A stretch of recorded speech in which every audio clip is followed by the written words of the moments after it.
Le Parlement européen a rejeté l'octroi de la décharge pour l'année 2020 à Frontex, l'agence européenne de garde-frontières et de garde-côtes. La Chambre s'est divisée sur le vote avec 345 députés contre et 284 en faveur. Parmi les opposés, on trouve des groupes politiques de gauche très critiques sur le comportement de l'agence ces dernières années.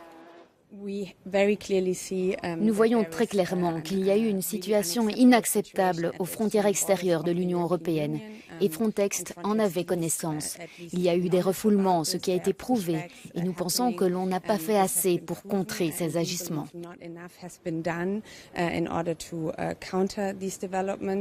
Quelques jours avant le vote, un rapport de l'Office européen de lutte antifraude a été divulgué, montrant que des fonctionnaires de Frontex ont évité des cas flagrants de violation des droits de l'homme aux frontières, qu'ils ont menti à la Commission européenne et au Parlement, et qu'au moins dans un cas, ils ont ignoré un bateau en détresse en mer.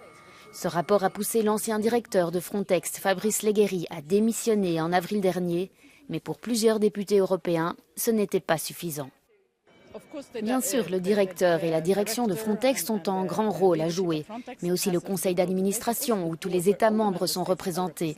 Ils doivent prendre un rôle beaucoup plus important, ainsi que la Commission européenne.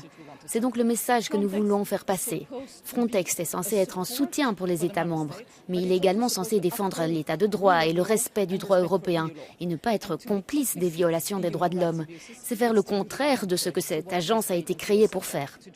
D'autre part, les politiciens des partis de droite défendent le rôle de Frontex dans la protection des frontières de l'Union européenne et la lutte contre l'immigration clandestine.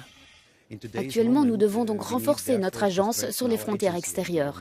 Nous sommes du côté des agents qui font le travail pour protéger nos frontières, notamment Frontex. La résolution soumise au vote demande à Frontex de suspendre son soutien aux opérations de retour menées par les autorités hongroises, ainsi qu'une meilleure surveillance des éventuelles violations des droits de l'homme aux frontières gréco-turques.